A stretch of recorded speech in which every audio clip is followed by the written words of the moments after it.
since this is kind of an advanced group and you're all people that are interested in becoming love coaches, let's start with everybody very briefly, no story, so it's a little bit of a practice. 60 seconds, what you're feeling and what you're needing. Or another way of looking at it is, what's a need of yours that's been met and your corresponding feeling, or a need of yours that hasn't been met and a corresponding feeling. And keeping it to 60 seconds or less. What's beautiful about that is it's a way to really be very efficient. And that's what we want to learn how to do, is to be efficient.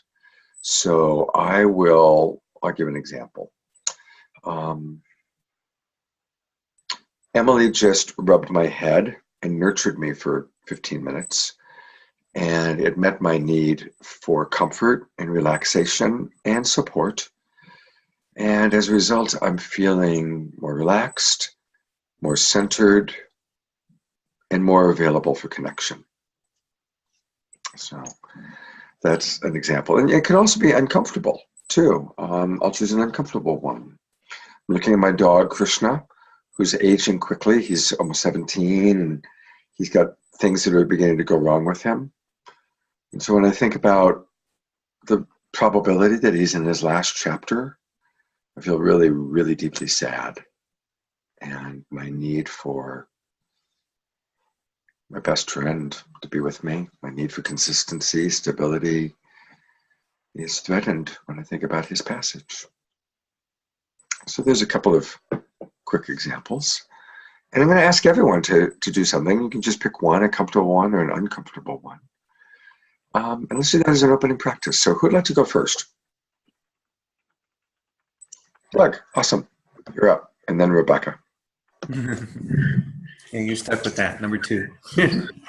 I'm actually having a really sweet feeling of my need for domestic peace and a sense of constancy and optimism about the future of domestic peace. And at the corniest of all things, but Rebecca was just delighted by the new vacuum cleaner and making the rugs look and smell so much better. And the whole thing gives me a very warm glow and it's very fun. And it helps the little things that don't feel quite right, where my need for safety about everything is not being met. It's nice to have this one met in that way and have it give me a smile and see her smile. That feels good. Beautiful. Thank you for being willing to go first, Doug. I really appreciate that. And here's to domesticity. The joy of domesticity. The joy of a good vacuum cleaner. Yeah. Rebecca, what's alive for you? I'm feeling my need of peace of mind. Vacuuming and taking care of the house while I let Doug do his work. I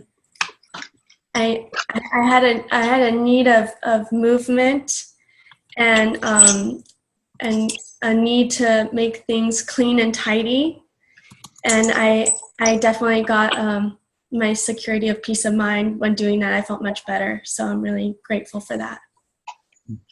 Awesome. Thank you both. No, all right. Who'd like to go next? Simple, a need that's been met and how you feel when that's been met, or a need that isn't being met or that's being threatened, challenged, and how you feel. Who'd like to go next? Caraway, beautiful, thank you. During my break just now between the classes, I went for a walk at the very end of the break. I had to take care of some other things first. And the walk was something that was really important to me, so I'm really happy I got to do it. And it definitely met my need for connecting to nature, and getting into my body, and having a break from my mind.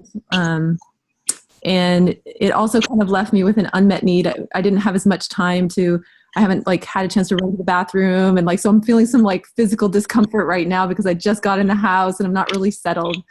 So I might take a moment at some point during the class and just give myself a few minutes, but I'm still glad I did it. Thank you.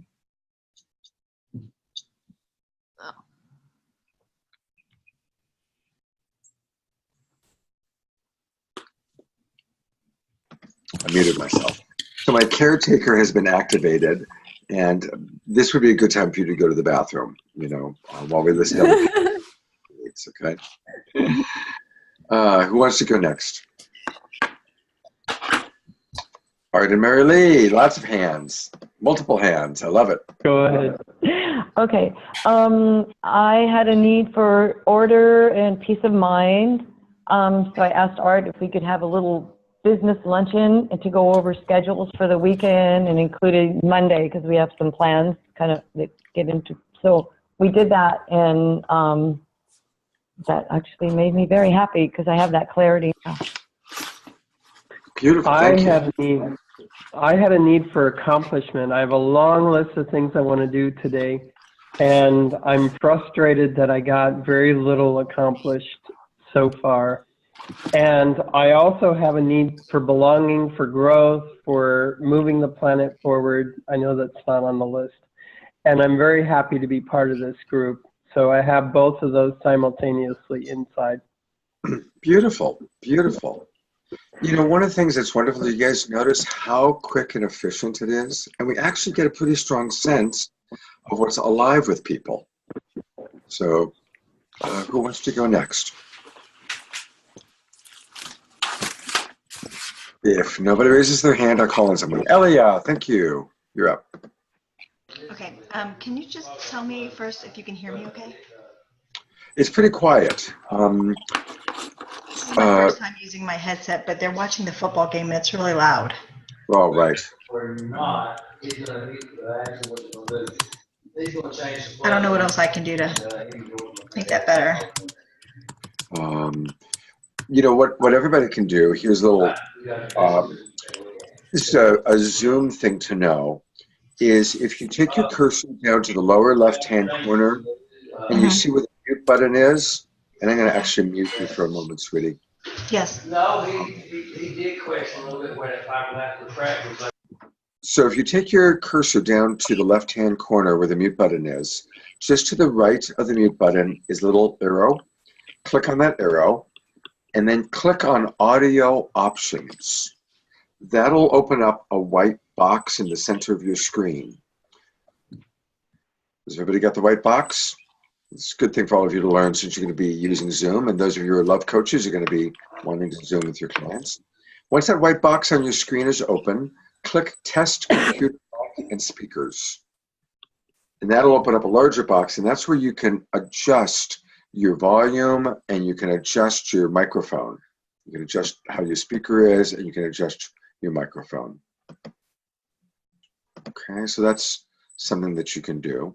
It says where it says test mic, it's all the way up. Okay, that's the best we can do. Are you still not hearing me? Yep, we can hear you. It's okay.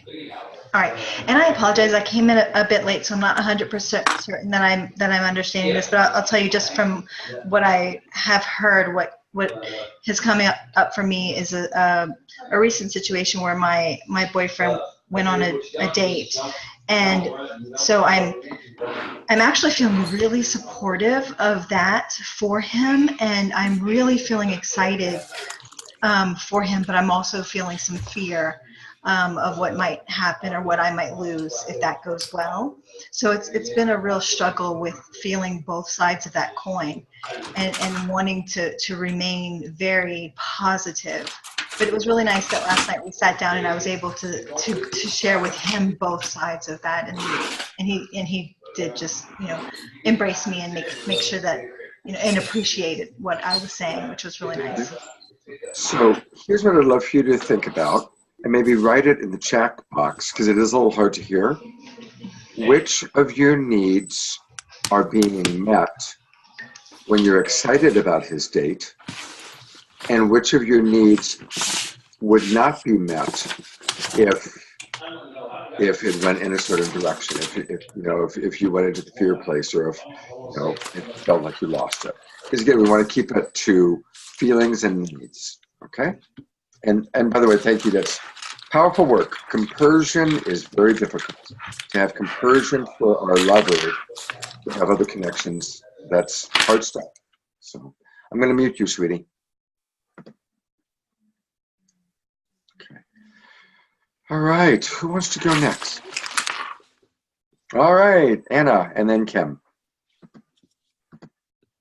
Sorry. Oh, yay. What is the need that's being met? Let me use a different one. Oh, well. Anyway, I'm just so happy. Oh, the need. The need is for fun. I just had so much fun this morning. I went dancing to a club last night I haven't done that in 10 years. I used to go all the time when I was a teenager. My back is killing me today. But it was a blast. It was completely hilarious. And then I took my son to go visit his good friend, and that was really fun. And now there's this call. It's like a party. All right. I went to bed at like 4 o'clock and just woke up in time for the class. So. Wow. All right. Wonderful. And I believe Kim is next. Kim, you're unmuted and you are spotlighted. Okay. Yeah, so I am currently navigating a situation with my parents. They're moving out of their home they've been in for about 20 years and downsizing, and just bought a house near where I am, and there's been a ton of stress. So, but I just got off the phone with my dad, and we had a good conversation, and I got one of my needs for clarity met and understanding, and starting to get some peace of mind around it. Definitely having some anxiety and stress around the situation still present, but making progress. And I was using some of the communication skills from this course with him. So definitely feeling more connection, need for connection with him. So. Good. All right. Thank you, Kim. Good to see you. All right. Let's see. I'm looking at everybody. We haven't heard from Aurora or Karen. And again, you don't have to do this if you don't want to, but I'm hoping that you will. Aurora? Hi. Hey. So I guess, so today I had a need for, I'm struggling. I really wish I had my list in front of me, but I'm sleeping in the room where all my papers are. So I'm like, okay. So I guess I had a need for connection, play, time in nature, movement, things like that. And our tentative plans our plans, look at me sugarcoating. The plans that we had didn't work out because it needed to be a self-care day for him instead. And then I felt disappointed and frustrated, sad, little, like, what's the word? Not, kind of like the opposite of hopeful, kind of like, another, failed attempt here, something happened. And then, okay, so then what's the second part of this? Well, there's always a feeling connected to a need. So, for example, Anna came up with the feeling. She guessed that you might be feeling discouraged. So feeling discouraged because your need or your value for connection and mutuality. Mm-hmm. Good. And space where I want to create something, explore creating connection, like experience, like collaboration, maybe? Collaboration, yeah, that's a universal human need. Partnership. Yeah, and a shared activity of some sort. Thank you. Thank you, Aurora. All right. Let's see. Karen, do you wanna go? I'm having. Oh wait. Can you hear me? Yes, we can. I'm having to go all over because my earphones are not the kind I can speak into, and I'm surrounded by people. So the question is, what did I have a need for today? Yeah, in other words, we're always wanting, when we're doing a check-in in compassionate communication, we do check-in. Instead of, hi, how are you? It's, how are you feeling? And that feeling is connected to a need or being met or unmet. If we're having an uncomfortable feeling, it's because we have a need that hasn't been met. If we are having a comfortable feeling, it's because we have a need that has been met. How am I feeling? I'm here with Michael. We have a washer and dryer is not working. I'm here with 3 girls that were just screaming at me. And so I had a need for some peace and calm. And one of the girls is sick today, so I've been caretaking. So I need a little bit more peace and calm, and it's not happening. But here I am, found a way to come out and talk to you amongst all this chaos and the washer dryer guys coming, and Michael spoke to the girls, and so I realize I have a lot of wishes the way I want things to be, but I'm trying to focus on just what is at the moment. Thank you. So Anna's actually, I'm really appreciating what Anna wrote in the chat box. I'm going to read that in a moment.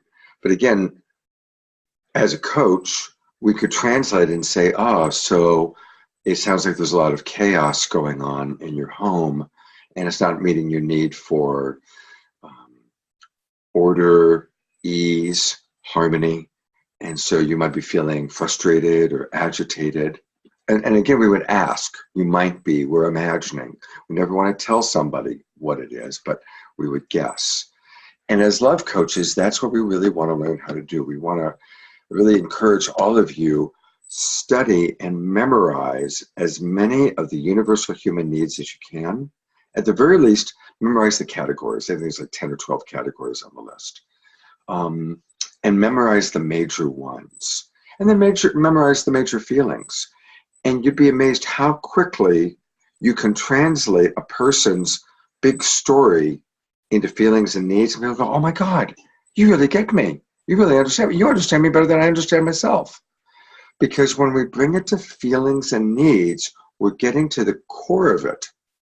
And it's also, again, the universal human feelings and needs. So we can relate, we can resonate. And I like what Anna said in the chat box. It's the difference between when people say, hi, how are you? And no matter what's really going on in our life, we just say fine. Whether our mother just died or we just won the lottery, fine. It's like this rote answer, right? Whereas when someone asks, what are you feeling? And how's that connected to your needs and your values? It's like, wow, that's a question of depth. So if we're wanting depth in our relationship, if we're wanting depth in connection, like Anna said in the chat box, when somebody says, how are you? How significant a response do you want? You know, but we can actually share a lot just by getting the feelings and needs. Does it make sense to everybody? And it's, again, whether or not you end up becoming a certified love coach, or you just want to take these tools and apply them to your life, memorize the primary feelings and needs and get into the rhythm of translating what other people are saying into feelings and needs. It's a beautiful, beautiful practice. And probably the best part of it is it creates compassion within yourself. So for example, with Karen, as she was going on and talking about all of the things going on in her life, and I started imagining chaos, 3 daughters screaming, you know, the washer and dryer not working, all that not happening. And so feeling in my body, oh my God, how does chaos feel? And you're wanting ease and you're wanting harmony and you're not having it. I feel agitated. I feel frustrated. Yeah. And in that short moment, I'm really feeling with Karen what's going on. And a reminder that if you really want to be on the love coach track, and this, what I'm about to say may make it, for some of you, yes, I want to do that. And some of you may be, wow, you know, I don't want to do that. Because in the love coach approach, we feel with our clients. We feel with our friends. We don't just intellectually stay there with a clipboard and diagnose. We don't just sit there and figure out what's wrong with people. Because in my way of thinking, there's nothing wrong with anybody. But there are unmet needs, and there are difficult, uncomfortable emotions. And so our approach is not as the great psychologist who spent 12 years studying in school to figure out what's wrong with you, but we are human beings that have tools and practices that are helpful. But as coaches, we empathize with our client. Or if you're just working with friends, we empathize with our friend and we feel it with them. So I'm just curious how that lands for anybody. Anybody want to comment on like what that evokes within you when you hear me say that? Doug. And then it looked like Aurora has half a hand up. Doug? Yeah, just as direct feedback, Scott, I feel like that's the most eloquent and concise summary of coaching as we would come to know it in the Love Coach Academy way, delivered, easy way. Thank you. Thank you. Yeah. Yeah. Thank you. Aurora, you had something you want to share? Yeah, I feel like it's very much a relief to hear you say that. I do absolutely support and praise, modern therapy, and it has its place. But this is so much about inner resource and relating that I think it just covers the ground that doesn't really get addressed in so many other approaches, even in the most holistic form of therapies. I truly, truly like this process. Yeah, it's good. Thank you. Thank you, Aurora. Thank you. Elia. And then Art and Mary Lee. I can never tell whose hand it is. So I'll start saying Mary Lee and Art. Maybe, Elia, you're up, hon. Thanks. I was just going to share that my training is holistic health coaching. And so people come to me with a problem that they want fixed. And so it's really a complete mind shift to get out of that fix-it mode. And I still find myself when people come to me and they just want to talk about something, their emotions or something, I'm constantly going like, oh, you can take this vitamin and that'll fix that. and just try, it's a difficult thing to shift away from, and I love the reminder that we get all the time here. We do want to help solve problems, and we want to fix the washing machine, but we're not here to fix people. And that's a really different mindset, that we're not here to fix a person. We're here to support them. We're here to understand them. We're definitely here to give them very specific tools and practices to help them with their challenges and their problems, but it's not about fixing the person. And that mindset itself, you'll be amazed as coaches how often someone's going to come to you and they're going to want you to fix their husband, right? Or fix their wife, right? You need to fix my husband. You need to fix my wife. I've had that many, many, many times. It's like, sorry, that's not what I do. I'll do my best to understand them. I'll do my best to understand you. I'll do my best to understand what it is about their choices or their behavior that's really uncomfortable for you. Which of your needs aren't being met? We can do that, but I'm not here to fix anybody. Mary Lee and Art, you had something you wanted to share. It's not unmuting for some reason, so you got to unmute it yourself. Is it there? Yep, we can hear you now. Okay, thank you. Okay, so that was my hand. And for me, it's such an honor and a privilege to make a difference in the lives of people. And like, for instance, a friend of mine called a few weeks ago, and she wanted just to ask me what I know about this guy that she met at our house at one of our functions. And also give me a little update on what's happening with her divorce. And so I said, well, first let's start with what you're feeling, or something to that effect, maybe not those words. And she just poured her little heart out to me. And even though I was driving, I was just like blown away by what she said. And I just said, let me just breathe and take all that in, because just feeling all that trauma in her world just put me in like overwhelm. I mean, I was just like floored. And so we just had a breath together, and it opened up to this conversation where I spent like an hour on the phone with her. And at the end of it, she said that she was just so grateful and thankful to have me there as a friend, that she was just going to ask me, about this guy, and now she feels totally empowered, and she just being heard, and to get her pain made all the difference for her. And then for her to listen to me, and to actually could take in what I had to say. Like, you have to be in your feminine and you have to man up at the same time, made sense to her, because, with the guy and her kids and all that. And, even though I had all these other things to do, to me, that's like, makes life worth living, when you can make a positive impact on someone's life when they're just going through a challenge. And it just makes me value this course so much and want to be that good all the time. Using your words and all that. Beautiful, thank you. Marshall Rosenberg, one of my favorite things that he taught me was, and that he taught all of us who studied with him, is that one of the greatest joys in life, and perhaps the greatest purpose in life, is to contribute to the well-being of others. And that's so beautifully stated. Again, it's simple and to the point, contributing to the well-being of others. And we have that universal human need to do that.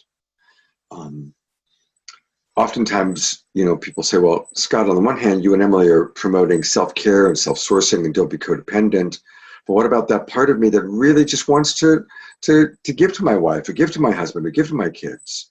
Well, as long as you're in the awareness that you're meeting your own need to contribute to the well-being, and that's your intention, you're meeting your own need to contribute to the well-being of others, that's wonderful.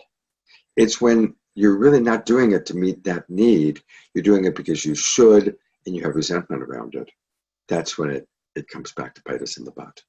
So that's a good question. Just keep asking. When I'm giving to others, can I absolutely feel how this feels great, because I'm contributing to the well-being of others, and that's meeting my need to do that? Does it make sense to everybody? Yeah. Cool. All right, we're going to move on to the next practice. We're going to do 2 more practices today. And I kind of chose practices that are major ones that we use in love coaching. This next one is all about the balance of celebrating needs that have been met and mourning unmet needs. And I'm not going to pull out my universal human needs list. I'm going to kind of make you practice on your own. Now, if you want to cheat and get your own list out, that's okay. That's legal. At least I know you've got the list handy and close by.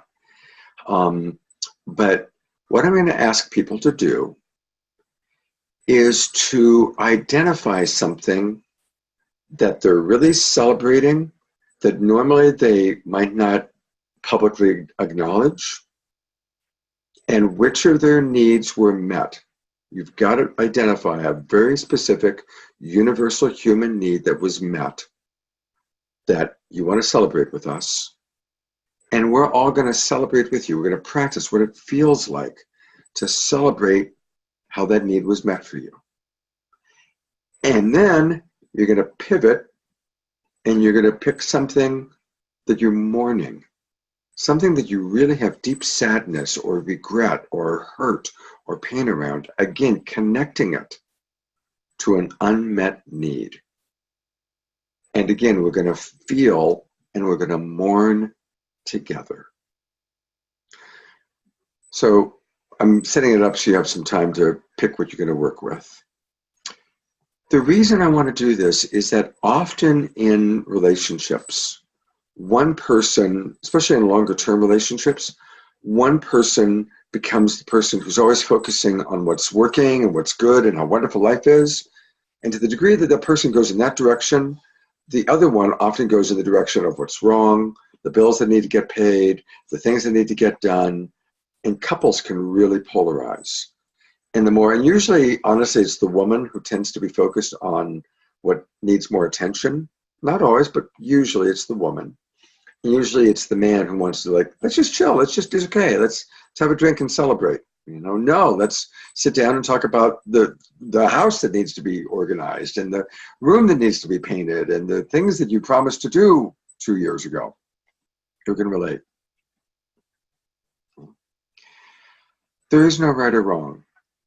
Again, we're leaving the world of right and wrong. We want to find the balance.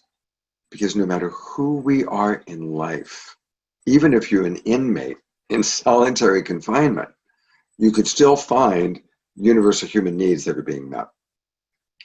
And even if you're the wealthiest person in the world, you definitely have universal human needs that are not being met.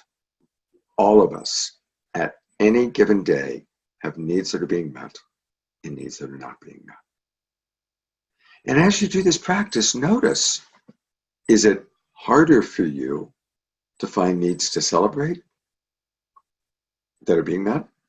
Or is it harder for you to acknowledge unmet needs? Which is harder for you? Or conversely, what comes easier for you? What's harder and what comes easier? So take a minute to figure that out. I'm going to see what's going on in the chat box. Yeah, as Anna says, they can definitely polarize internally. Absolutely.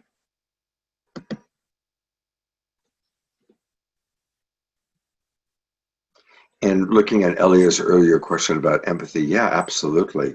We all have different ways of receiving empathy and different ideas of what empathy means.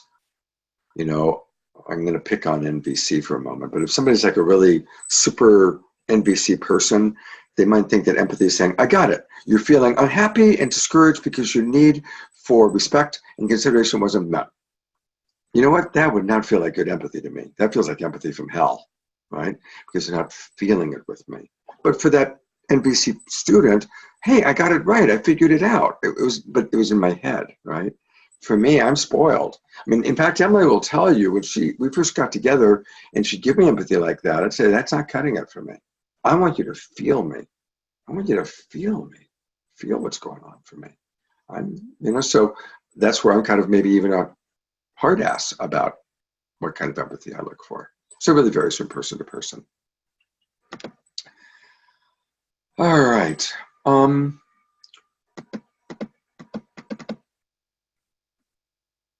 Diane, are you wanting me to read to the group since you wrote beautifully?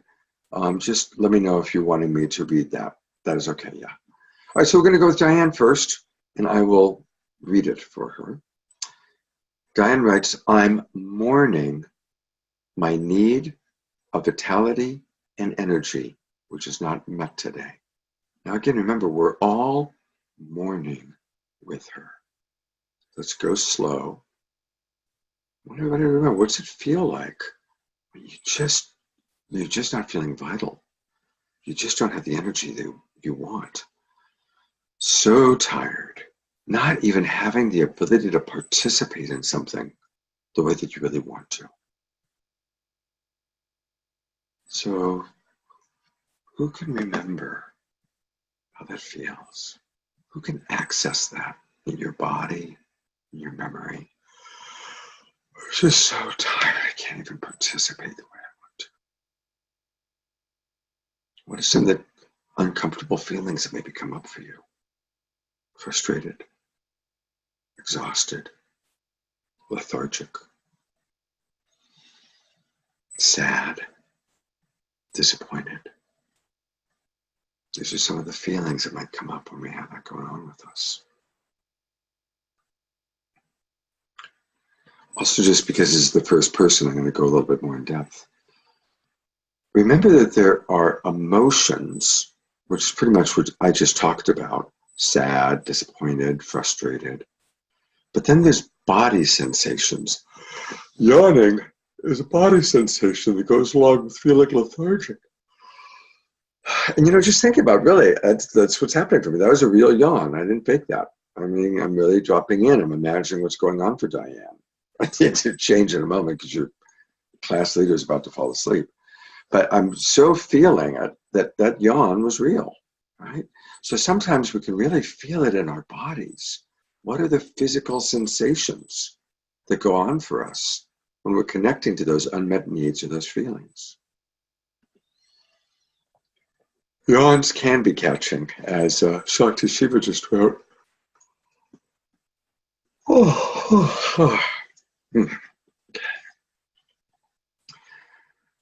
So just who was able to really drop in and kind of feel that sense of tiredness and kind of relate to what was going on with Diane? Awesome. Who would like to express that to her? Who would like to share that with her and give some empathy? Becca. I really felt my body getting really heavy, and I really went back and really thought about how frustrating and how sad it makes me that I don't have the energy I want to get through what I have to get through for a normal day, and how it really makes me feel sad about myself that I can't do it, that I can't muster it up, and that I have to disappointed that I have to take the time to rest to get what I need to get done. So I felt my body get heavy. I felt disappointed and sad. Beautiful. Yeah. So what Rebecca just did was wonderful, wonderful empathy. Absolutely wonderful empathy. A great example. One more person. One more person? Want to give empathy or express what came up for you or was alive for you? Caraway. The other piece of it that I was really feeling was that sense of like the need to be included, the need to be connected, the need to participate in the group, like and feeling like that sadness and disconnection that comes from not being able to participate, that being part of what the tiredness was causing for her. And I was remembering times when I want to be part of things and I can't be, and that pain that feels in my heart. Wonderful. I really just want everybody to take in what she did. It was beautiful. She dropped in and then she imagined another aspect of what might be going on for Diane. And that may or may not be going on for Diane. We'll ask her. But the very fact that you went in that direction shows me, if I'm Diane, it's like, oh my God, she really cares. She's really taking the time to feel me. And if that is going on for Diane, bingo, what a big bingo. And even if it's not, wow, that you're able to imagine that and go take it into that direction really shows your care. It really shows how you're dropping in and imagining my experience. So that's a really beautiful example that took place. I haven't checked the chat box, so I don't know what Diane has to say. Diane, how has this landed for you? If you get a chance to write in the chat box, let us know how this has landed for you. All right. Diane also did a celebration. I didn't get a chance to even read it. Okay, well, it's good. Diane also wrote her celebration was, so again, let's go slow and let's ride this one together, okay? Let's see if we can ride this together.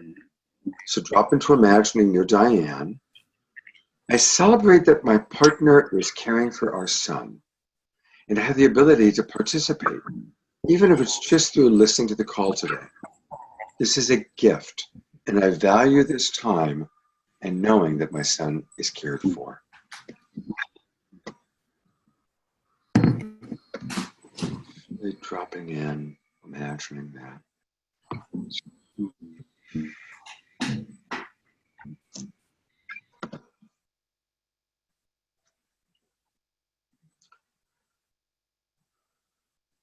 So who'd like to give some empathy or some imagining of what comes up for you as you drop into that piece, that imagined experience? Anybody? Anna. I can do that one, actually.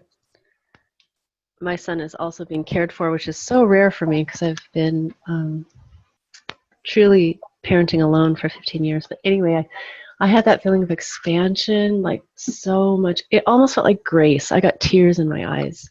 Like, whew, to have your child cared for me as a mother is so crucial. It's so fulfilling. Just, it's like a form of joy and the ease in knowing that someone else is caring for him. And what else did I say? Yeah, relief. There's like a relief when it's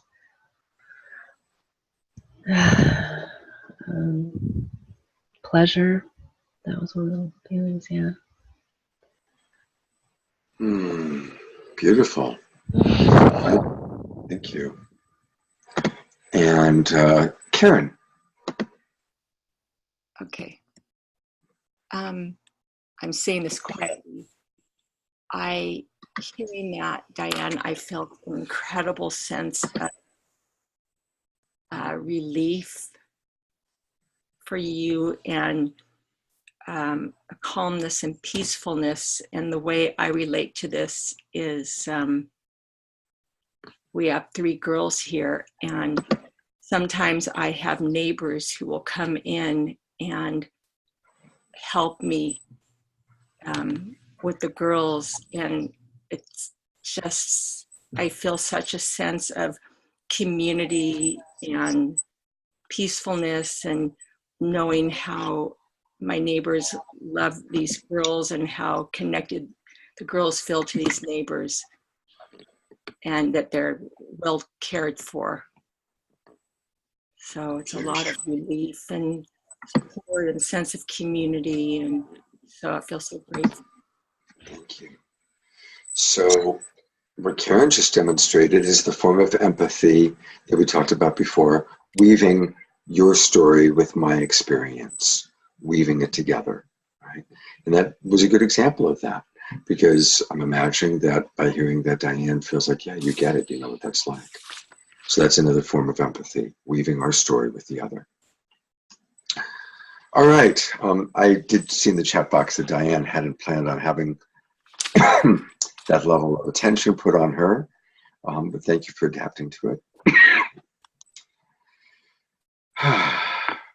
Okay, who would like to, and we're not gonna have time for everybody to go, but I'm gonna make sure that overall, over the time that we're together, everybody gets a pretty equal amount of attention and opportunity to practice. Who else would like to do celebration? And we'll do a little empathy with that, and then a mourning. And we'll do some empathy with that. Who wants to go? Who wants to offer up what's alive for you?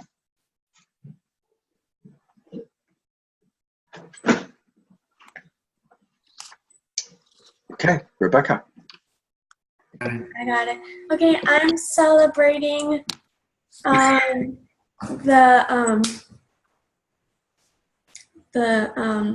just lost the word. The intimacy Doug and I have been sharing the last couple of days. And it's easier for me to mourn how hard it is with our life to feel that intimacy between each other. So it's really alive how I'm celebrating the time we made for our intimacy in our life, and the mourning how hard it is.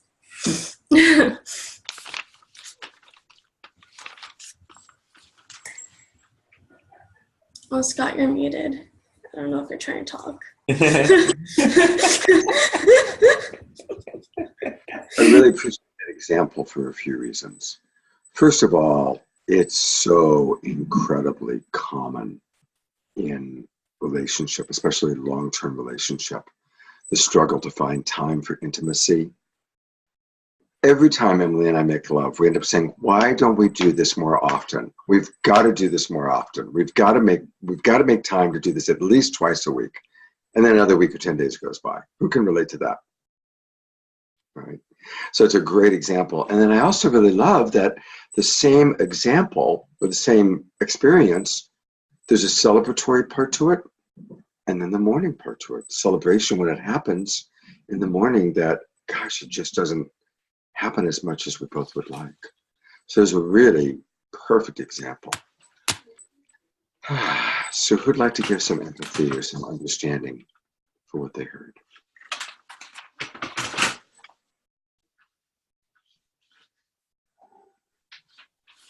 Don't be shy. Anna, thank you.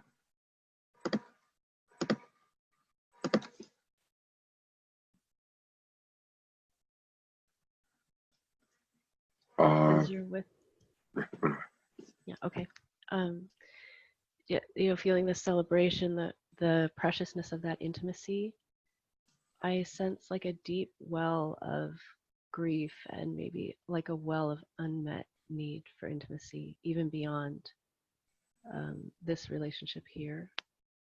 And I've found that where sometimes when the needs are met, it just triggers awareness of how good it feels, and then like how painful it has been to be without that.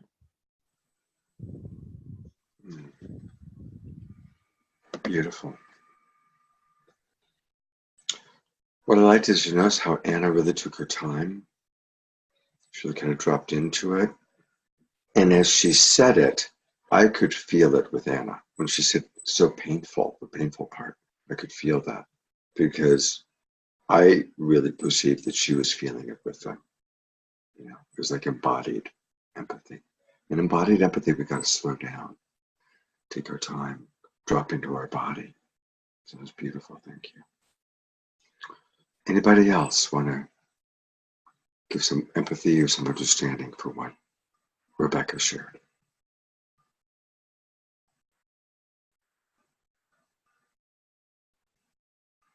No? Okay. All right, let's do one more person sharing something, a celebration, and then a mourning. One more person. Who would like to volunteer? Oh my gosh, you all got so shy all of a sudden.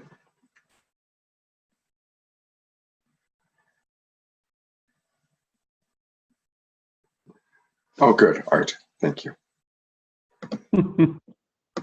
And you could tell it was me.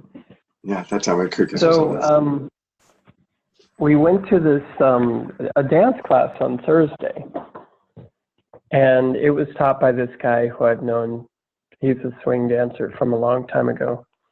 He created this thing called the Conscious Dance Institute, and it's a story. A lot of story in there. Oh, okay, that's too much story, Mary Lee says. And we liked that he was doing work similar to what we've been developing. And so I'm celebrating that someone else in the world is doing, work similar to ours, bringing consciousness to partner dancing. And I'm really mourning my dream of developing this work, of spreading it throughout the world, of really making it have a big impact on relationships, on couples, on dancers everywhere. And that was a big dream of mine. And mourning that my feet are sore now and that they're just kind of going downhill, that I don't have the time because I have a full-time job to really put into that work. So those are some things that showed up for me this week.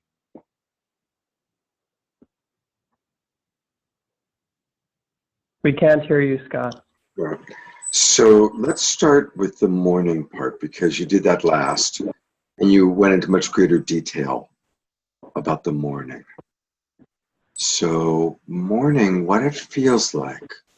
We have a beautiful dream, a beautiful vision, in Art's case, to really get dance out there, to do more dance, teaching it, participating.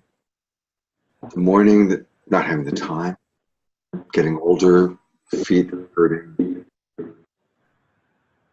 Just really dropping into what that might feel like. Remembering when we've had a dream, we feel like our dream is dissipating. We feel like our dream is running away and we can't keep up with it.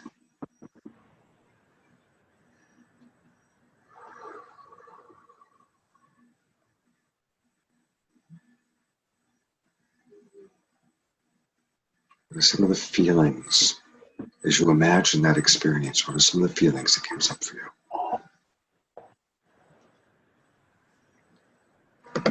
I'm appreciating a lot of you are writing that in the chat box.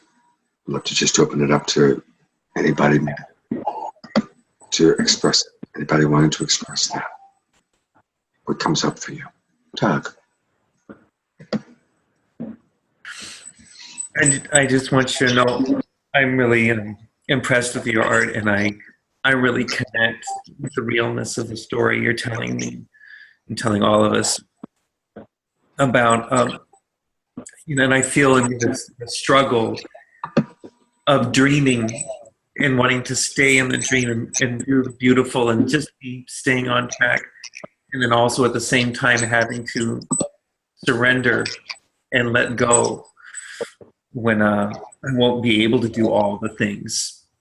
Maybe I won't be able to do all the things, and it is really it's asking a lot, and so I'm feeling the loss, a loss which can be as big as a lifetime dream, and it's so much, and it asks such a huge letting go. Which maybe someday hopefully will bring a peace and a compassion with it itself. But I'm just so I'm grateful to you for your realness about something so deep and so beautiful and so truly mortal in all of us. I really relate. Thank you. Thank you. Anybody else?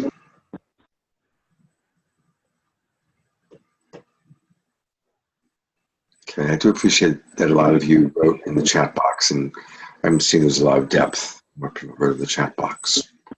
Art, I want you to go back for a moment and pivot into the celebration piece. You said that so fast that I didn't even catch it. So what's the celebration? Well, the celebration is really being part of this community that this other dance teacher created, where they had similar, kind of a similar sense of what it is that we're trying to bring to partner dancing, that it's about conscious connection, about that it's more than just steps, it's more than just things you're doing. And I've been looking for partnership, colleagues, synergy, mutuality. And here's somebody who, the last person I found, we went to their workshop and I felt really rejected by him.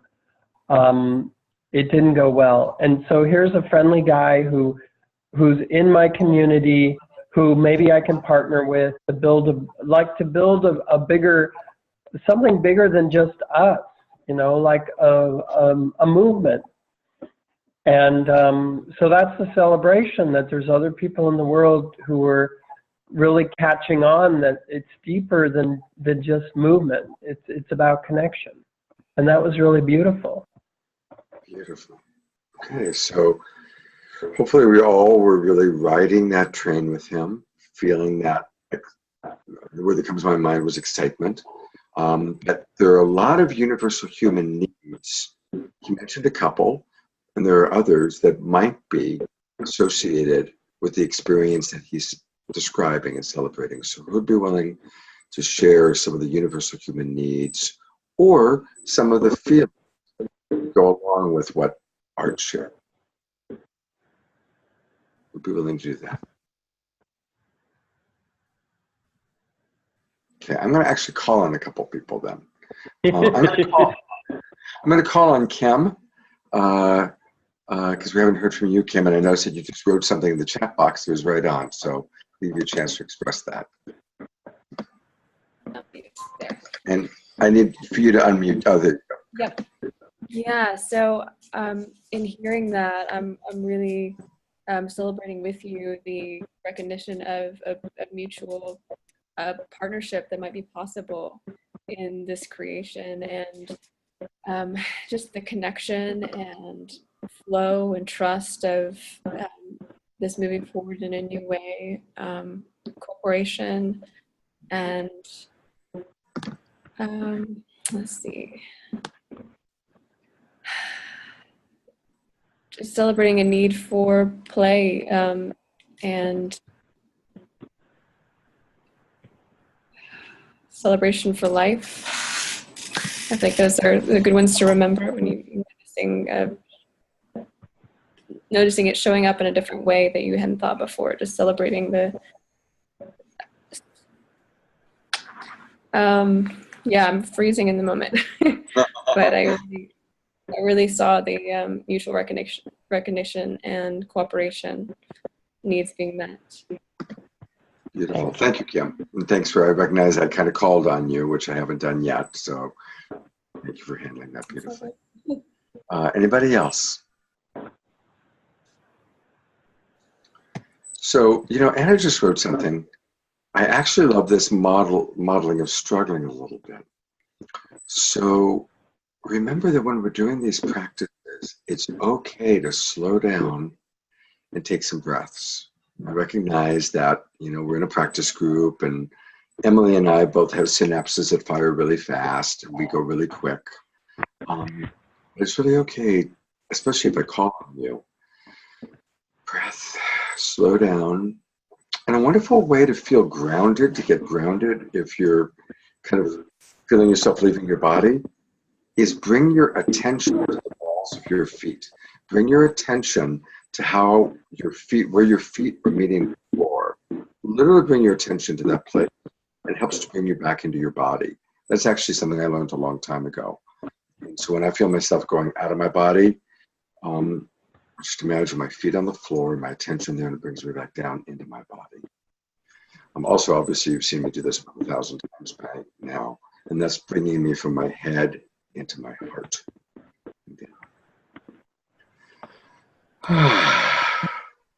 Yeah.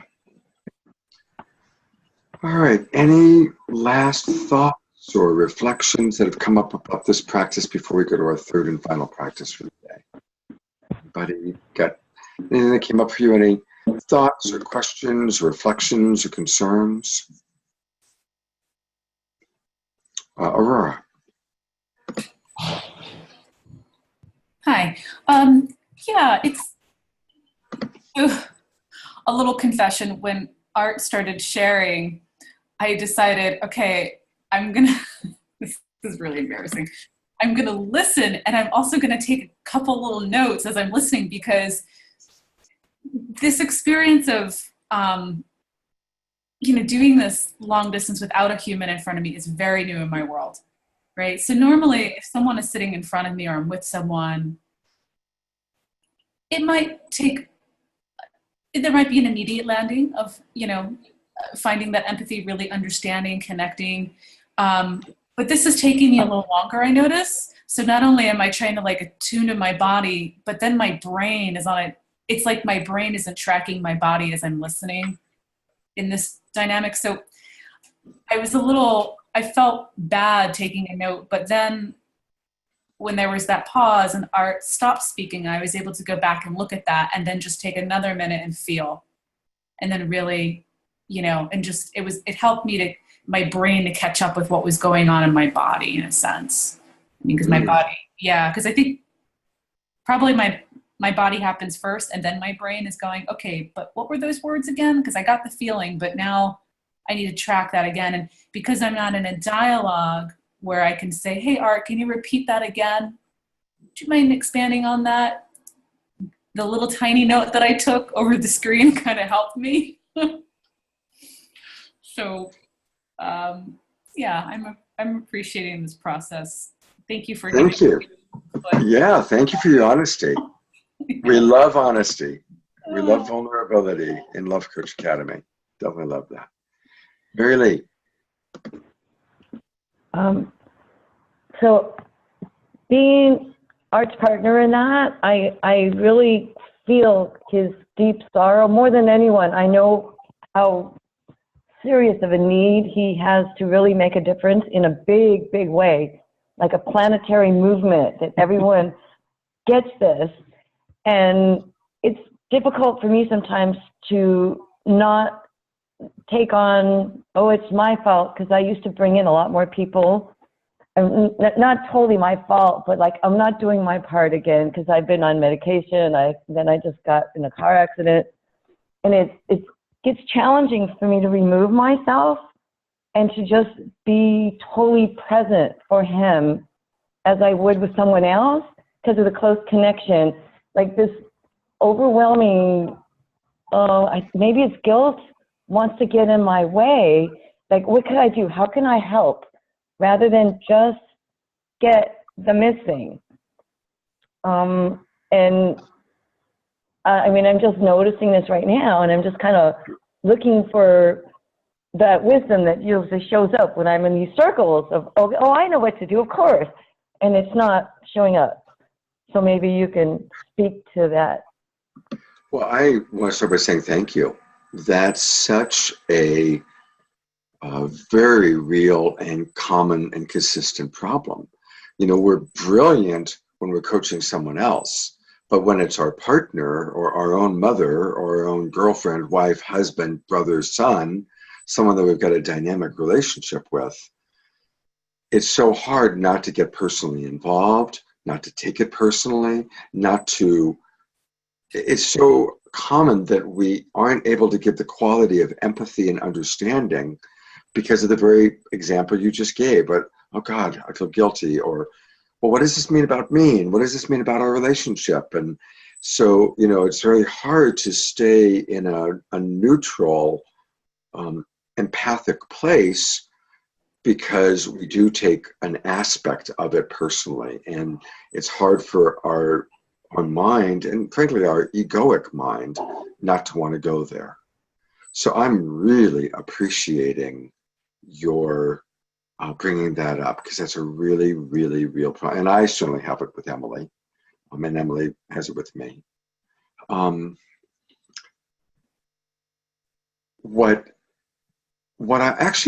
know the example I give you. And this is good. This is a Love Coach Academy semi-training call. Very often with my clients, because so many of my clients are my friends, you know, it's funny, a lot of my friends become clients, and almost all of my clients become my friends. And that, by the way, is a gigantic no-no in traditional therapy and traditional, you know, and so that's where I'm a rule breaker. So often what will happen is, if I'm noticing that, I'll say, you know, I have to be honest. As Scott, your friend, I have a bias. As Scott, your friend, this is what's coming up for me. And I want to name that first so that I'm being really honest and real with you, that that's in the field. And so once that gets named or acknowledged, then I'll take a couple breaths, I'll probably close my eyes, and I'll drop into kind of the more neutral love coach Scott mode. And then I'll say, but from a neutral perspective, this is what I notice. From a neutral perspective, this is my empathy for you, or this is what I want to reflect. So I actually differentiate. And the same thing if Emily and I are working with each other, we differentiate between this is my response to you as your lover, and this is my response to you as an empathic friend. So just naming that. Often, this is another love coach tip. I really always encourage couples that have many dynamic relationships, sub-relationships within the big relationship, to identify which part of the relationship you're focusing on right now. Which hat are you wearing? So let's say Doug and Rebecca. Is this my domestic partner cap? Is this my fellow love coach cap? Is this my co-parenting cap? If they were co-parents, they're not, but they may be someday. So Rebecca gets a smile when I mention that possibility. So, which hat am I wearing? Because for example, a great example is Emily and I, when she's in creating together mode, she's very masculine. She's writing, she's in her masculine mode. And when it's time to go into lover's mode, or even just relaxing for the night, we've learned she needs me to hold her tight for at least 15 to 30 minutes. And she literally physically goes from super controller, masculine, go, go, go, into soft, divine, feminine, receptive. So learning, what cap am I wearing right now? Which part of our relationship are we focused on? And what role do I tend to play when I'm in that part of the relationship? So is that helpful for people? Yeah? Okay. Thank you, Mary Lee. That was great. All right, we are going to go into our last practice today. Who participated when we did the Monday night call on the 7 adjustments? Who was there for the 7 adjustments? Okay. And conversely, who missed it? Who was not there for the 7 adjustments? I'll do the screen share on it. Okay, so we're going to have to introduce it again. So this is the 7 adjustments. Can everybody see it okay? Give me a thumbs up if you see it.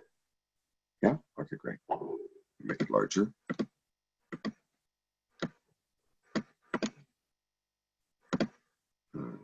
There we go. Much better. All right. So, who would like to introduce the 7 adjustments? Is anybody willing, rather than Scott introducing it, I would love it if somebody else would like to take a shot at introducing the 7 adjustments. Anybody willing to do that? I'll even pull up the screen share. But you got to raise your hand first because I can't see you if I'm in screen share. So is anybody willing? All right, Doug's going to give it a try. All right. So I'm unmuting Doug.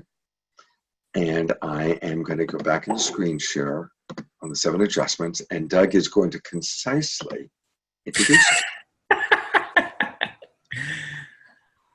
Well, maybe concisely is something that we're going to end up with once we actually look at the overall shape of the 7 adjustments, which at first glance may look like a long list with a lot of specifics and specific questions, all of which are valuable and are worth spending time on. But as Rebecca and I and others have learned, when we look at the 7 adjustments, we have learned that after we get familiar with them, after kind of reviewing them, we end up just knowing what we mean when we ask ourselves or ask each other if we're being in the red or if we're being in the green. And because there's a certain life-affirming quality to all the things that are on the green side of the happy picture, and there's something painful that's happening in all the things that are on the left side of the sad picture in the 7 adjustments. And so I would always want us to be able to both be able to see the detail but feel the big, easy picture. Beautiful. Thank you, Doug. That was wonderful. Well, thank you, Scott. I love listening to other people present stuff that I've created because it's always interesting to see what sticks and how they see it. So it's beautiful. Anybody else want to comment on their understanding of the 7 adjustments? Anybody else want to take a shot at it? I think that's Mary Lee's hand. I just want to reiterate the main thing that I see here is, am I willing to have a different perspective, to look inside and see how perfectly human, or what we've called our automatic always, what pops up, and to be willing to shift into a more curiosity of what could actually replace that would be more of a win-win situation for everyone involved. So that was the main thing that I see. That's beautiful. That's beautiful. Thank you. So, well, those 2 great starts. So I'm really grateful for both of you. And as you look at this list, I always like to say this is a one-page doctoral thesis. It's what I learned working with couples. I started creating it about 8 years ago. And what I learned is that the toxicity in relationship, and not just romantic relationship, but family members, people that work together, even roommates, the toxicity, and when it gets really, really painful, is not because of the differences. The differences are inevitable. The more time you spend with someone, the more there are going to be differences. The toxicity and the pain comes from how we manage the differences. And as you've heard us say many times, the brain stores memory of pain or painful encounters at 5 to 30 times greater than memory of pleasurable encounters. So what happens is the more we perceive that somebody is judging us, blaming us, shaming us, making us wrong, we start to see them as an enemy. We start to assign an enemy image to that person. And so we start to defend ourselves. And of course, inevitably, in defending ourselves, the other person usually experiences that as an attack, or at the very least, not being understood. And so the great pain in relationships that have become unhealthy or toxic is blame, shame, criticism, judgment, make wrong. Now, often we really are saying things or doing things in a way that's pretty clearly blamey, shamey, judgmental, critical. But what is also true is once we start feeling that perception from the other person, they might actually say something that's neutral, and we hear it as blame, shame, judgment, criticism. And so it starts becoming worse and worse and worse until, as the relationship's really falling apart and you're just seeing each other as enemies, right? What happens when you see an enemy? It's what we talked about today in the class. Veils of past pain come down, you go into a defensive posture. And that happens in relationships where people get so into seeing the other as an enemy that the slightest little thing triggers the emotional sunburn, triggers the fear of being judged or criticized or made wrong. And it's really horrible. So I'm going to go back to gallery view. Who can relate to what I'm saying? Who's been in a situation like that? We all have. And it's painful, isn't it? When you go from, Caraway has both hands up. It's painful. You know, we go from really being in love with someone and having that incredible connection to like being afraid of that person all the time. And that's when we get divorced. That's when we separate. That's when we have to leave. So the 7 adjustments is what I cultivated as I realized that that's the great problem. And what I realized is, okay, those red words on the left-hand side that cause all the toxicity, that cause all the pain, wow, they're habits of behavior. They're not our true nature. They're not who we truly are, and they're not how we really want to behave. They're habits that we've picked up culturally, habits that we picked up probably from our parents, habits that have evolved in this relationship. And the beautiful thing is we can always change a habit. We can always change a habit. All of us have a history of changing a habit. We stopped smoking cigarettes. We stopped eating junk food. We stopped getting drunk. We stopped hanging out with people that were an unhealthy influence. We changed unhealthy habits. So, how do we change a habit? 2 big steps. 1, we recognize, I'll come back to me for a minute. We recognize that the hurtful consequences of the unhealthy habit are far outweighing the pleasurable consequences. We're losing more than we're gaining. That junk food is quick and fast, but my stomach doesn't like it, and then I get really tired and I feel bloated. Smoking cigarettes, it's really not working for me anymore. My throat is raspy. I've got bad breath. It's the unhealthy consequences aren't making it worth it. And for any of you who still eat junk food or smoke cigarettes, no offense taken. I'm just using those as common examples. Highly evolved people such as yourself can probably transform and transmute cigarette smoke and junk food into all sorts of amazing things because you're master magicians. But for most of us mere mortals, those are examples that are common. So we change the habit by recognizing I need to change this habit. And the second piece is that we usually need to replace the unhealthy habit with a new habit or a new pattern that's healthier. So that's what the 7 adjustments is. The 7 adjustments gives us a guide, a way to shift from unhealthy, life-alienating habits, and thank you, I'm really glad that Doug used that terminology, into healthier, life-affirming habits. We go from criticizing someone to appreciating them. We go from judging someone to having compassion. We go from the right-wrong dynamic, I'm right, you're wrong, because your way of thinking is different than mine, into curiosity. The understanding, wow, why do you see it that way?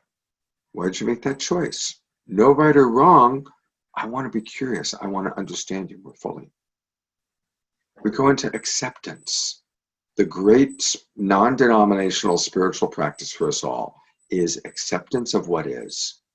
Absolutely. And that's what all the great books teach us, being fully present to what is without the need to change it.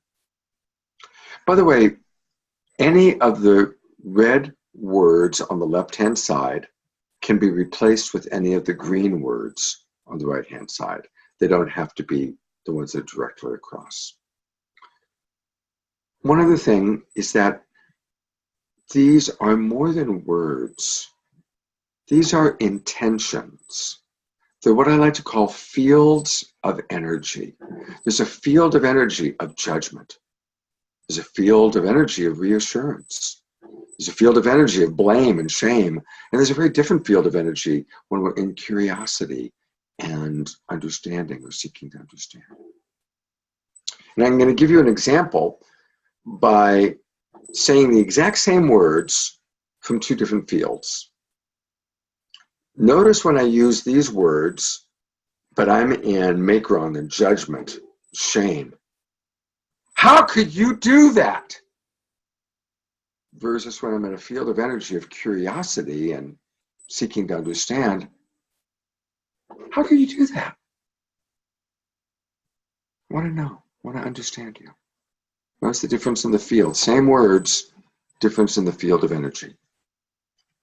So we're going to go into a practice in a moment, but before we go to the practice, I recognize I went into a pretty long blah blah to explain all of this and just checking in to see how people are doing. Is this pretty clear to people, the value of this? Cool. I wanted to work with you on this because as fledgling or up-and-coming love coaches, this is a wonderful, wonderful guide to support couples or families. It can be a mother and a son. It can be a couple. It can be people who work together. I do a lot of work with corporations and small businesses. When Harbin was still open, I did a lot of work with people at Harbin when they didn't get along with each other. And this was my guide because it's a very simple to explain where people can just look at it and then take personal responsibility. So now each of you gets to think of a relationship that you're in that sometimes gets toxic, that sometimes gets really painful. And you get to take personal responsibility. And yes, Anna, it could be with yourself. You get to take personal responsibility by looking at the list and saying to yourself, which of these red words, which of these red fields of energy do I fall into? Wow. In this relationship, I can go so quickly into judgment. Or with myself, I can go so quickly into shame or guilt. And then which of the green words Are you willing to publicly, in front of the rest of us, acknowledge that you're going to actually practice embracing more fully? I'm really going to work on noticing when I go into shame of myself, and I'm going to really practice giving myself more reassurance, more acceptance, more compassion. So is everybody, I'm going to go back to gallery view for a moment. Is everybody clear on the assignment? Any questions? Okay, I'm going to give you 3 minutes to look at it, and then we're going to share with each other. And while you look and make your decisions, I'm going to use the restroom.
So 1 more minute, and then we're going to come in and do some shares.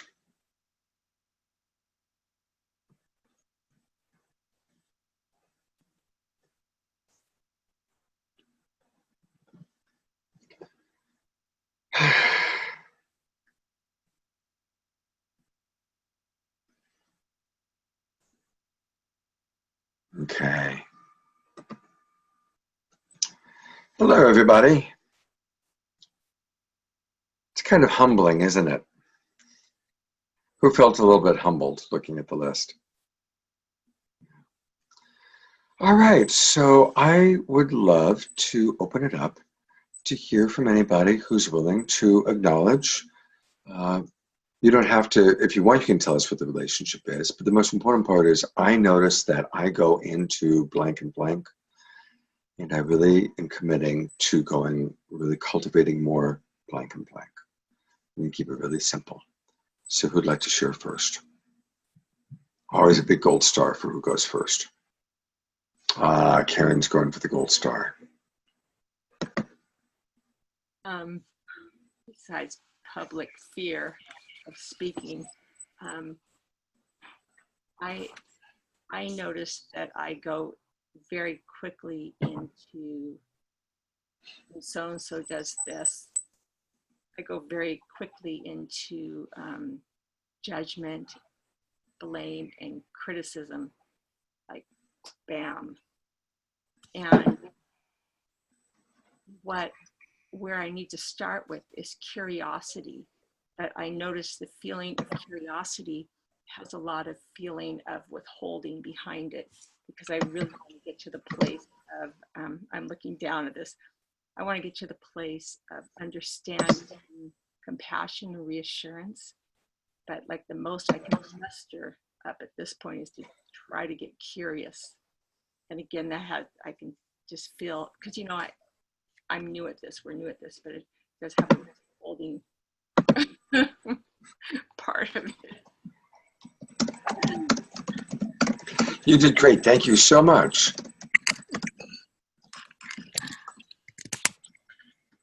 Thank you. Good job.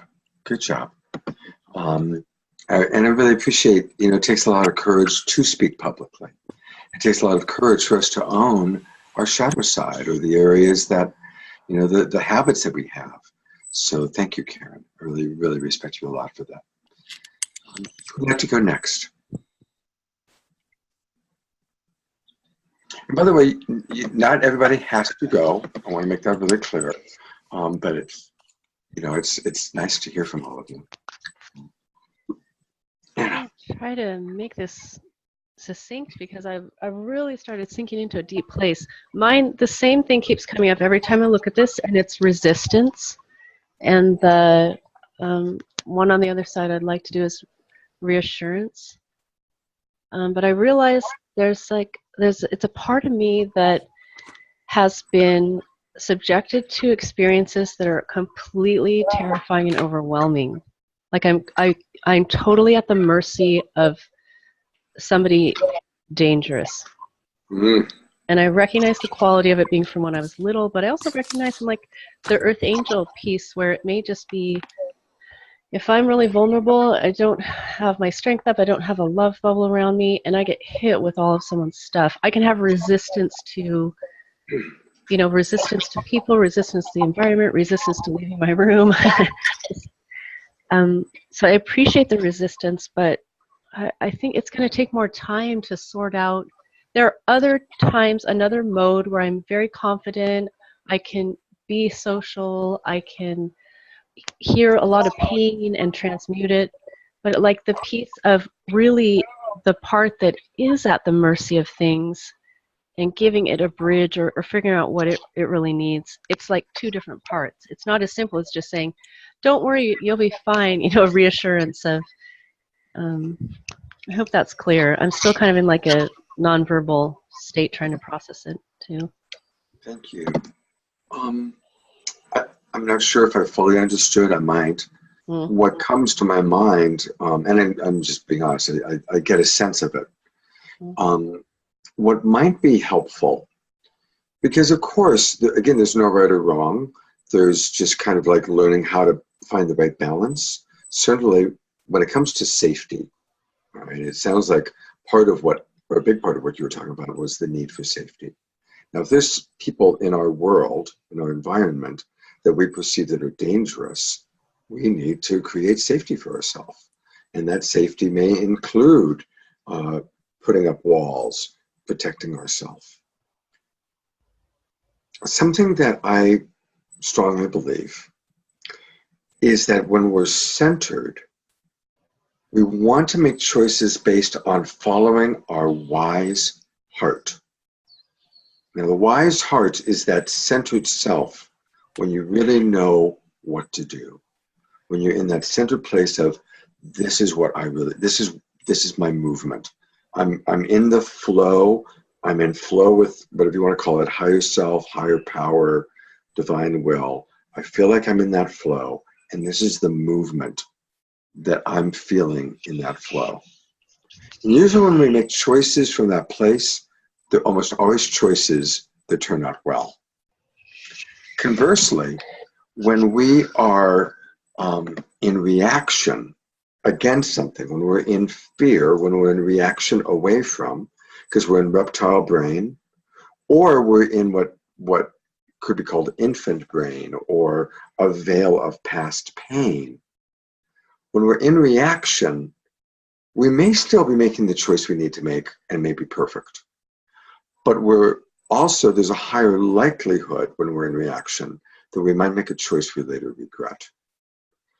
So we want to learn how to be centered as much of the time as we can be, and to make our big choices from the place of centered movement toward what we want, as opposed to choices in reaction to fear or what we don't want. Does that make sense to everybody? And does that, that was kind of inspired by my thought or my response to you, Anna. So I'm just curious how that lands, especially for you, Anna. Thank you. I'm conscious I want everyone to have time, but I want to say a piece of clarity. This came up today around parenting because I went to drop my son off at a high school, and a comment came out of my mouth, like something a little sarcastic, like, oh, I said, do you want to go in alone? He's like, and I said, I'm going to walk you in because there could be child molesters here. He's like, Mom, I think you're a little too worried about child molesters. And I was like, well, it's this piece, like, I want to give him reassurance, but he is a child, and I know that he could be vulnerable to being totally swept away by something, and so I don't need to totally go into the part, but it's like that real sense of you can't just sugarcoat over a reassurance. And yet, what you were saying, it's like, now I'm projecting this whole, he's been safe so far as I can tell, and he's just going to go have fun with his friend. So I don't want to put him into a danger mode where he's afraid of life and can't have community and connection, and in myself as well. So I'm just appreciating the incredible complexity of being a parent, and the complexity of finding the balance of providing safety for your child while also giving them enough freedom to explore and experience life. And my hat's off to how challenging that dynamic can be. Very, very challenging. Yeah. Who else would like to share what's come up for you with the 7 adjustments? Mary Lee. Okay, I was just typing in there because I don't know how much time we have, but I'm seeing this pattern, and it's with art, I just go into guilt, like kind of on a regular basis, and I wrote that last time we had this call, and I didn't even see it at the level I see it now. And what I'm seeing so clearly now is I really want to go into compassion, which is what I think I wrote the last time, and I couldn't find it, so I was a little distressed. It's a compassion for myself is where I really, really need to do a little work in order to have that shift be more prevalent. To get out of there, it's all my fault because there's something wrong with me, which is like what we worked on earlier is from my mom and her criticisms and the way she treated me, and the things she said to me. So it's very deep and profound today. Thank you. Thank you. Well, here's what I always like to say about guilt. Who in this room sometimes runs guilt? Who experiences guilt? Okay. So for those of you who experience guilt, congratulations. You're not a sociopath. Because that's what makes a sociopath dangerous. They don't experience guilt. So guilt is not a bad thing. But it's not where we want to hang out. And the way to get beyond guilt, you can always find underneath the guilt is care. You feel guilty, you're experiencing guilt because you didn't show the level of care or kindness or consideration that you wish that you had. And that's really, it's so important because if we live in guilt, we can go into paralysis. Guilt usually sends us into the freeze reaction of reptile brain. I don't want to make another mistake. I don't want to hurt anybody. And so I'm in paralysis. But if you can drop into the beauty of your care, it'll get you through the process. There's always care that can be found when you're experiencing guilt. Does that make sense to everybody? I work a lot with people on that, people who run deep. And I think some of you heard the story. I'm not going to tell the whole story now, but about the Army officer I worked with who felt guilty because his convoy had been attacked and people died on both sides, and he was racked with guilt. And it took time, but he went from being in paralysis to now he's got his own radio show. He helps vets, and it's because I helped guide him, it took a long time, into the beauty of his care and to change his story about himself from I'm a killer, I'm responsible for people dying, into I'm a deeply caring man. And so we sometimes need to change our story about ourselves. And the 7 adjustments is a wonderful way to change that story about yourself or about how you relate to somebody. Who'd like to go next? Anybody else want to share? Caraway. Thank you. You're up. Okay. I kind of looked at what I do with myself and also what comes up with someone else right now. Basically, I do almost all of them to myself. I looked at make, wrong, judgment, guilt, blame, shame, criticism. I do all that to myself. And so I just wrote down all the words that go with those: curiosity, compassion, acceptance, understanding, reassurance, appreciation, just to commit to like working on doing all of those for myself too and trying to balance it out. And then I was also really interested in the word resistance. I think that's more what I go into with other people. And I appreciated what Anna said about resistance. And there's a part of me that like wants to go straight to willingness when resistance comes up. But what I'm noticing is that it's actually better for me to go to curiosity first, to understand where my resistance is coming from, to understand what might I need for myself, to also try to understand the other person before I just jump into trying to please them. So that's kind of what I want to work on with other people. Beautiful. Thank you very much, Caraway. Thank you. A good question to ask: what would I need to move from resistance to willingness? And remember, that's always the question we want to ask somebody when we're making a request, but also ask ourselves when we want to do something differently. What do I need to go from this point to this point? What do I need to go from resistance to willingness?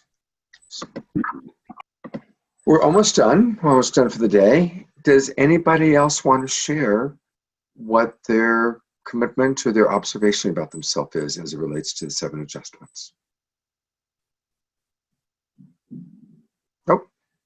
Okay. Oh, Doug, you're up.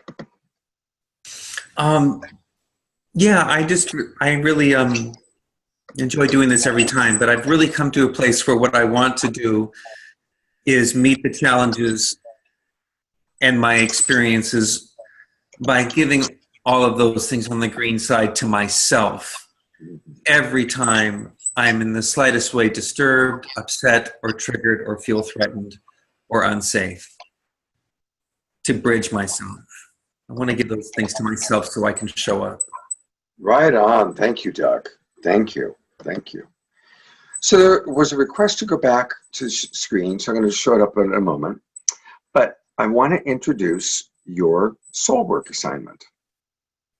For those of you that are serious about wanting to be on the Love Coach track, I'm going to put together an application, which I'll send out to people. And I'm going to limit it to a certain number of people, and I haven't decided what the number is yet. But here is a homework assignment that I'd love to offer up to you. And for those of you who choose to do it, that'd be great. Send it to me. If you choose to do this homework assignment, send it to me. I'll put my email address into the chat box right now. sc@lovecoachacademy.com. So the homework assignment is looking at the 7 adjustments. I want you to think of either a friend or a client or a potential client that you are aware of a conflict that they're having, and how you would use this chart, this approach, to helping them resolve their conflict. So thinking of either friends or family members or people that you know, and you know them well enough to know what the conflict they have is, what the difference is. How would you use this chart? How would you use this tool to help them resolve their conflict. So you can kind of write it in an essay style. Dear Scott, my mother and my sister have been fighting forever about politics. One thinks Donald Trump is the best, one thinks Donald Trump is the devil, da da da da da da da. And this is how I would use the 7 adjustments to help them resolve or have greater understanding for each other, or to come into peace with each other. And describe it. And that's going to help me understand how you get it. And it'll be a valuable practice for you. And it'll be valuable for me to get a sense of how you guys are understanding this as you would apply it, not just to yourself, but applying it to someone else. So coming back, does everybody understand the homework assignment or the soul work assignment? Are there any questions? And feel free, if you've got a question, I want to answer. Does anybody have any questions about it? Mary Lee. Okay, by when is it due? And can we go ahead and use the chart and try it out on somebody that we know? Absolutely. And then write to you what happened? Yeah, I would love that. That'd be great. Absolutely. I'd like for it to be done ideally in the next week. And the reason I say that is because if I make it too long, then you'll never get to it. So ideally by next Saturday, by the time we're having our Relationship Essentials course next Saturday, and then I can look and smile at those of you who did it and say, hey, thank you. And yeah, great idea. Give it a try. And remember to be gentle and encourage people to find it within themselves. Better to ask them, which of the red words or red fields do you think you're engaging in, rather than telling them, well, I see how judgmental you are with my mother. I see how. So it's always best to get people to try and find it for themselves. And again, remember, as love coaches, that's our job. As love coaches, we're supporting people to find the answers within themselves, as opposed to jumping in and fixing it for people. Okay? Any other thoughts, questions, reflections? Caraway.